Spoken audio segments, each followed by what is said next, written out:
Fala, meus consagrados, bem-vindo à aula 10 sobre a P1 de Básica 2. Neste vídeo resolveremos uma questão de prova antiga com o 741.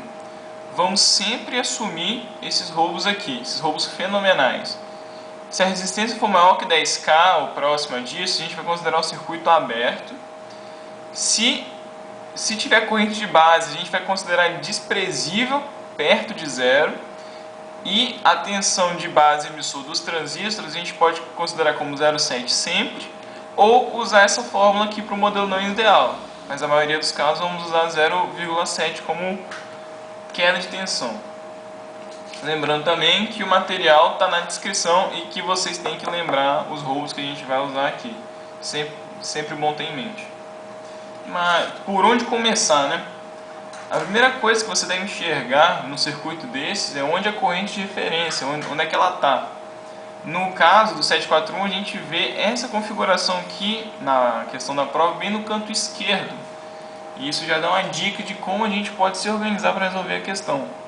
Então esse passo é importantíssimo. Como a gente já viu nas aulas anteriores, essa corrente de referência aqui é fácil de calcular. A gente usa 2 VCC menos a queda de tensão de um e a queda de tensão de outro. Pelos dados da prova, a corrente de referência dá 2 vezes 12, porque aqui é 12 e aqui é menos 12, menos 0,7 e menos 0,7, dividido por 39K, 39 kΩ. E a gente acha uma corrente de 5,79 mA. A partir dessa corrente, a gente acha todas as outras correntes. Então fica bem mais fácil de continuar.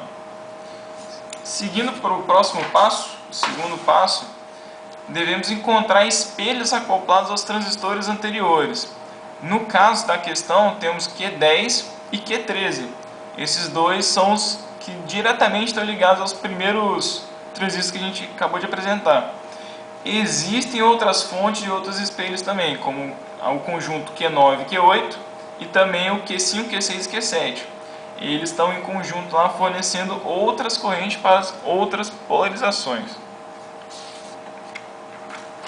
Seguindo, o terceiro passo é reconhecer de vista onde está a entrada diferencial e quais são os transistores para isso. No caso temos Q1 e Q2 logo de cara bem no centro do circuito.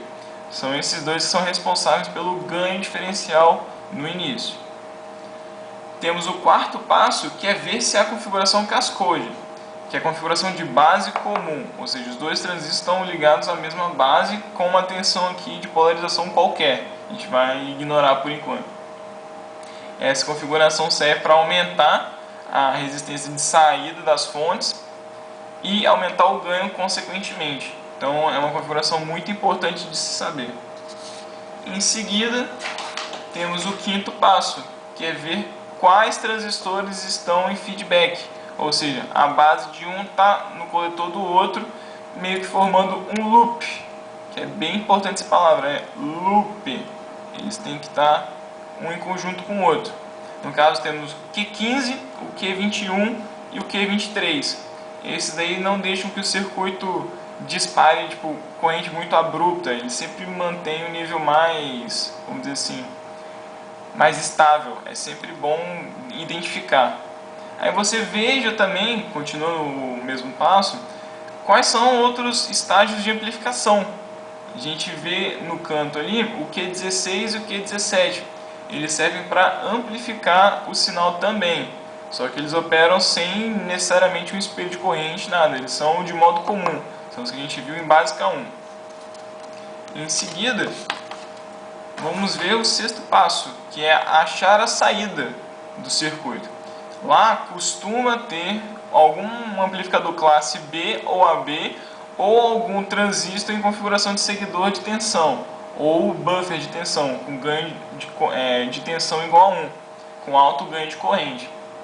Porque no final o que a gente quer é que depois de todo o ganho de tensão que a gente fez nos estágios, a gente tem um ganho de corrente. Então, para poder alimentar a nossa carga. Então é sempre bom identificar isso. No nosso caso, a gente tem o Q15 e o Q14 e o Q20 nessa configuração. Mais para frente, já como a gente respondeu a primeira questão lá, letra A, eu vou dar dicas de como resolver a letra B, como resolver ela de uma maneira mais fácil.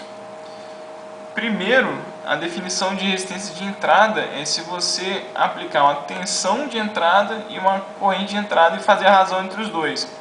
Na questão ele pede que seja no valor de 1,93 megaohms. E a gente vê aqui, ó, o valor de Rin, quanto que vale esse cara para cá. Aí o transistor que está na esquerda, a gente vai substituir, que está em curto com o coletor e a base, a gente vai substituir pelo modelo T. Então só vai ter a resistência de emissor aqui. Aí vai ter o R5 em cima dele, lembrando sempre que as tensões, as fontes de tensão do circuito tem que estar aterradas, tem que sempre lembrar disso. E voltando ao R5, esse R5 aqui ele está em aberto, porque ele tem 39 kΩ, se eu não me engano. Então a gente pode tirar do circuito que ele não vai interferir muito. Aí temos a corrente de base e temos o outro transistor agora, e a gente vai botar ele na configuração Pi híbrido, com a resistência de Early, com a fonte de corrente e a resistência Rp, junto com a resistência no emissor lá, que é o R4.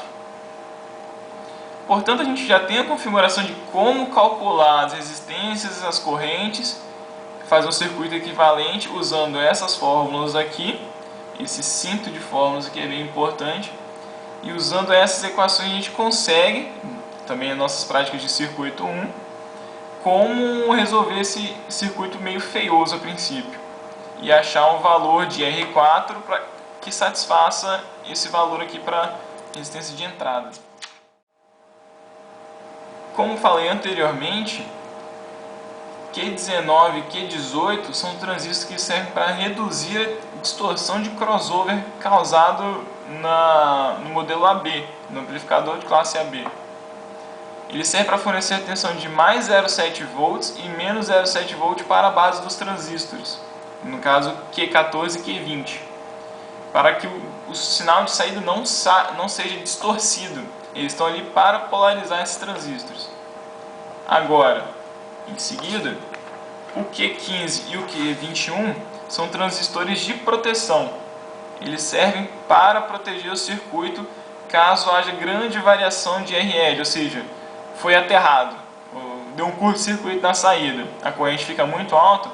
Esses dois caras seguram as correntes que passam pelo Q14 e o Q20, que são os transistores de classe AB.